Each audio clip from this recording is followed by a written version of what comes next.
Sehr geehrte Damen und Herren, tief betroffen wende ich mich an Sie in dieser dunklen Stunde für unsere Republik.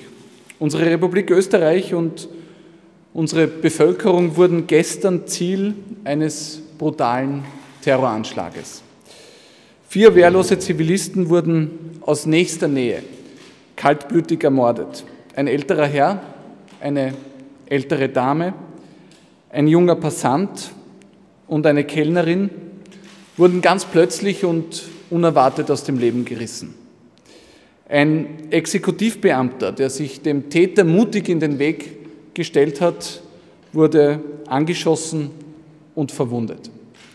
Insgesamt wurden 14 weitere Menschen zum Teil schwer verletzt und einige von ihnen ringen nach wie vor um ihr Leben. Unser Mitgefühl gilt den Hinterbliebenen der Opfer, allen Verwundeten und natürlich auch allen Menschen, die durch dieses Attentat gestern schwere körperliche und seelische Wunden davongetragen haben. Sehr geehrte Damen und Herren, oft sehen wir Österreich als eine Insel der Seligen, in der man Gewalt und Terror nur aus der Berichterstattung über das Ausland kennt. Aber die traurige Wahrheit ist, dass wir zwar das Glück haben, in einem grundsätzlich sehr sicheren Land zu leben, aber unsere Welt, die ist alles andere als sicher.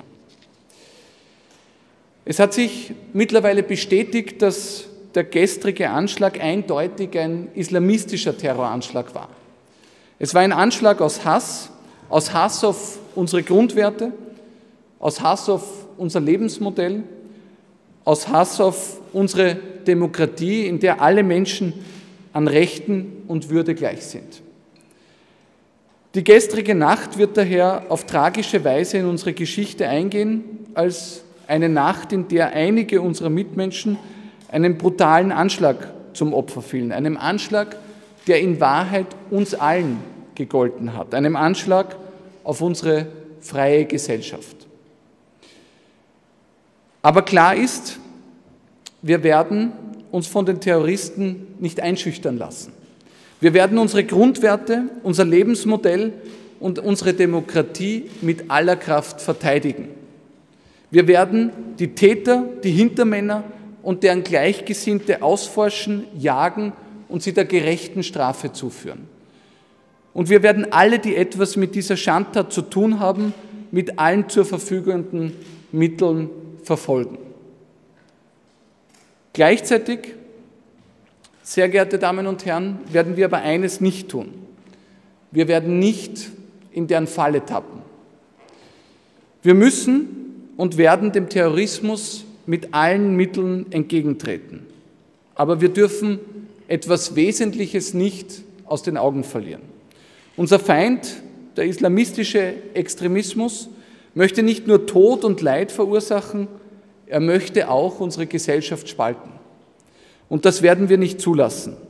Wir werden diesen Hass keinen Raum geben.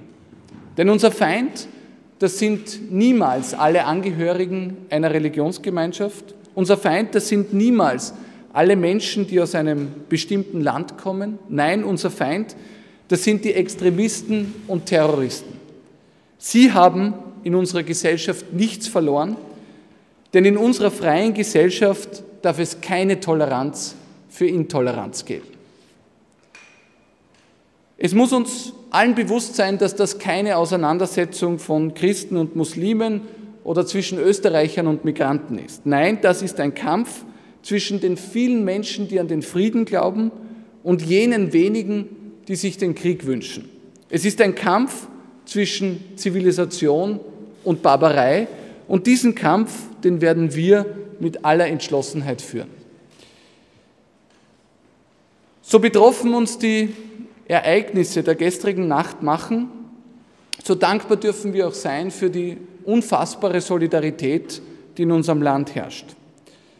Unser Dank gilt den Sicherheitskräften, die nach wie vor im Einsatz sind für die Sicherheit der Bevölkerung in unserem Land. Unser Dank gilt den Rettungskräften, die teilweise ihr Leben riskiert haben, um anderen Menschen zu helfen.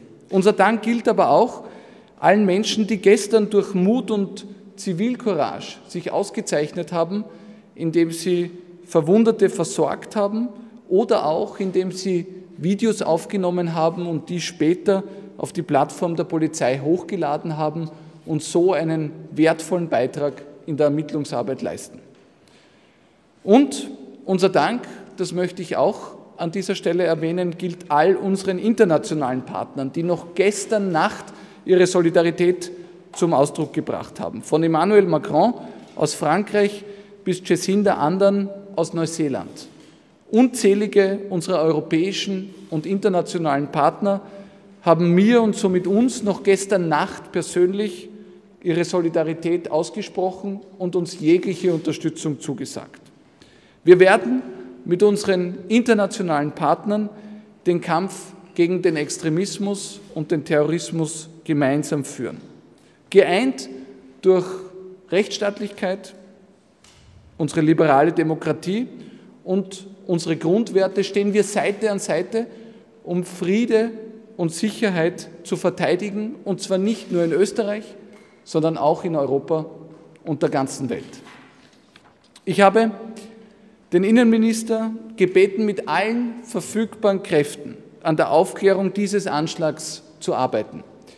Das österreichische Bundesheer hat in der Zwischenzeit den Objektschutz in Wien vollständig übernommen, damit die Polizei all ihre Kräfte für die Ermittlungsarbeit bündeln kann. Wir haben darüber hinaus den Nationalen Sicherheitsrat einberufen, um mit allen relevanten Stellen der Republik die aktuelle Lage und die nächsten Schritte zu besprechen. Und gemeinsam mit dem Bundespräsidenten, den Vertretern der Parlamentsparteien, dem Bürgermeister und dem Vizekanzler werden wir heute auch den Opfern des Anschlags gemeinsam gedenken. Und ich lade Sie ein, sehr geehrte Damen und Herren, um 12 Uhr an einer österreichweiten Gedenkminute für die Opfer des gestrigen Anschlags dabei zu sein. Wir werden die Opfer des gestrigen Abends niemals vergessen und wir werden gemeinsam entschlossen unsere Grundwerte verteidigen. Vielen Dank.